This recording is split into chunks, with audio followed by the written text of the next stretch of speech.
Today, we are going to be inspired, particularly reminded, because this forms part of the reflection.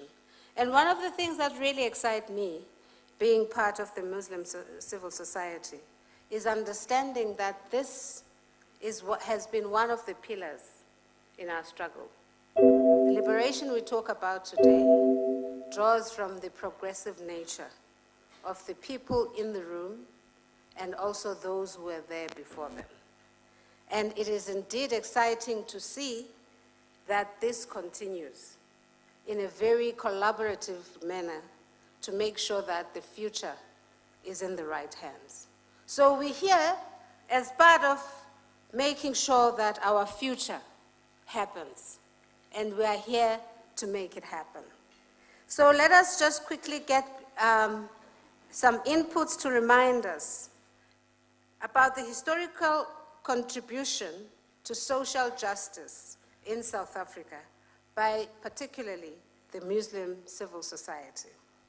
And to do that is a very handsome young man, Mr. Farhaad Omar, who is the CEO of ITV Networks. I'm saying very handsome because, you know, when you're in the media space, you have to make sure that the way you present yourself, and when I see him all the time, I always wonder about this guy. But I will not get into that in this formal gathering. So let's keep it very formal. And Mr. Farhaad Omar, please address us. Thank you.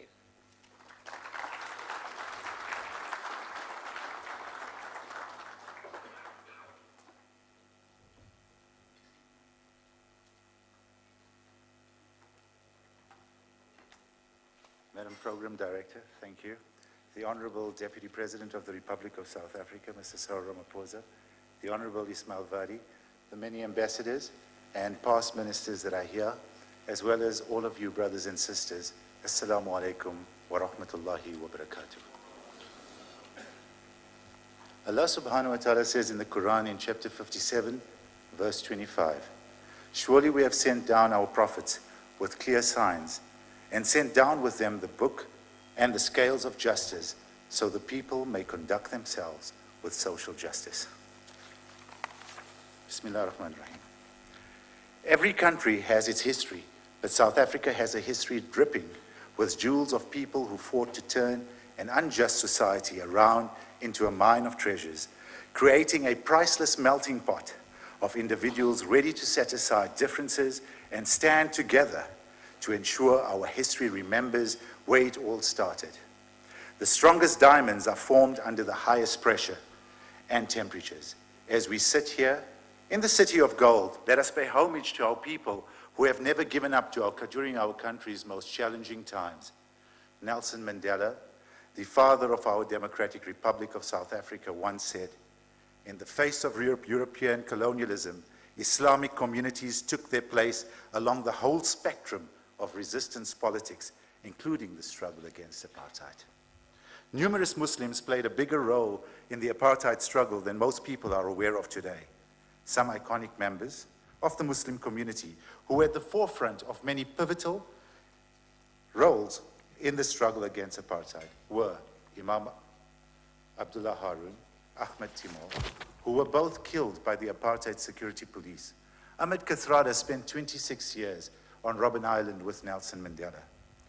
Maulvi Kachalia, as he was fondly known, fueled by their religious convictions, took a strong stand against racism and injustice and headed the ANC delegation to the Non-Aligned Movement conference in Bandung, Indonesia, that first brought the injustice of the apartheid system onto the world stage.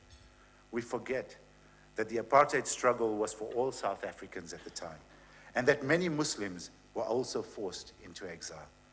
During the first free and democratic elections in South Africa, President Nelson Mandela welcomed 17 Muslim MPs into the government and appointed the Minister of Justice, Abdullah Omar, to his cabinet, not forgetting that the first Chief Justice in the new dispensation was Justice Ismail Mohammed. What does civil society translate to? What is social justice? It is easy to lose sight of what we are attempting to identify as we all like to get lost in the stories of the past. We forget our responsibility as a community linked by the common interests and collective activity. These being our shared interest in the distribution of wealth, opportunities, and privileges within our society. The Quran contains numerous references to elements of social justice. Islam is deeply rooted in the tenets of volunteerism and social activism, the social justice enjoined by our Creator that guarantees equality amongst all human beings in terms of human rights, liberties, dignities, and which gives every person what he or she really deserves. With that said, it is the natural progression to look at how Muslims gave effortlessly of themselves in the cause of freedom. We can list the names of political activists: Muhammad Suleiman Asmal, Yusuf Muhammad Kachalia, Zuleika Sarojini Christopher, Amina Desai, Shaban Rasik, better known as Bani Desai, Abdul Khalik Muhammad Dokrat and his wife Rabia, who bravely stood up to the apartheid inequalities, were all ultimately met with the same outcome of being beaten, interrogated, arrested, and jailed, tried for treason, marked as persons of interest, and threatened with fear tactics. Still, the strength of these Muslims stood true. With their faiths and their beliefs as their motivating factor, they kept on fighting against the injustice, never fearing death, only fearing the disappointment of their Creator. The Prophet Muhammad, sallallahu alaihi wasallam, was a social activist of his time. He shook the underpinnings of the unjust society he lived in by bringing about social reforms. He forbade exploitation of the vulnerable, protected the poor by establishing regular charity, and crippled an arrogant class and race-based system by upholding equality. The importance of social justice is that it sees no difference in color or gender. The only thing that matters is what is good is being done for the greater community. No normal sport in an abnormal society, were the famous words of Hassan Hawa, which ring true today as well.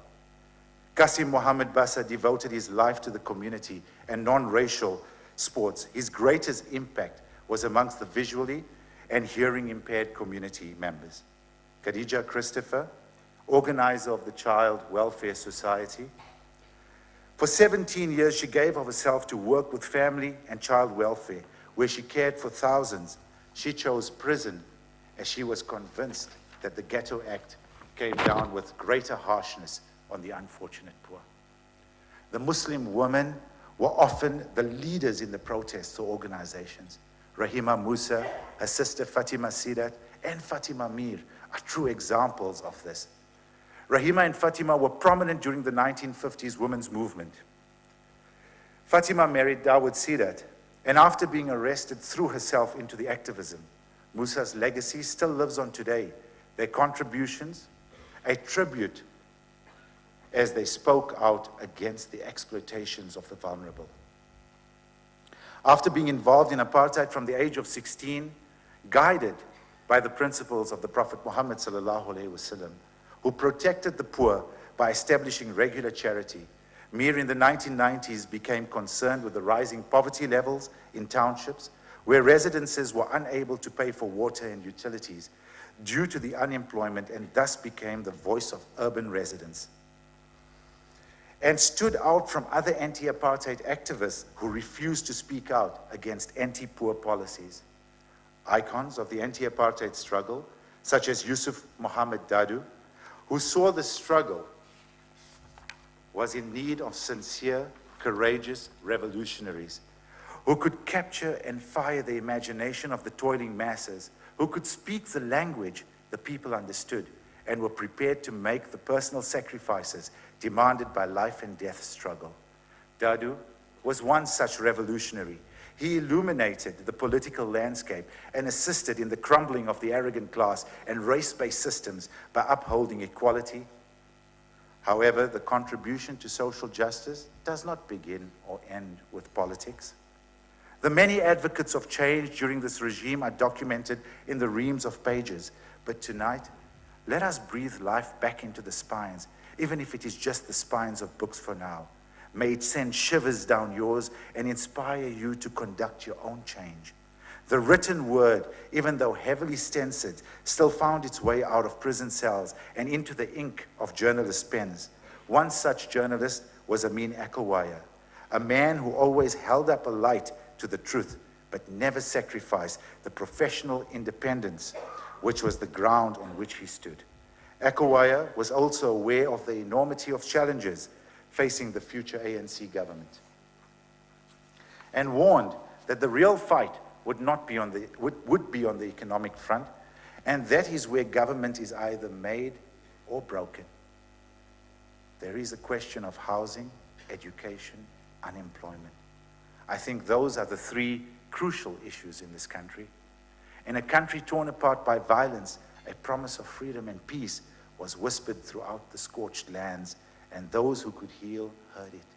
One such man, Dr. Abu Bakr Hali Asfat, was popularly known as the People's Doctor due to the fact that for 2 decades he offered medical treatments in Soweto and developed and carried out over a dozen health projects.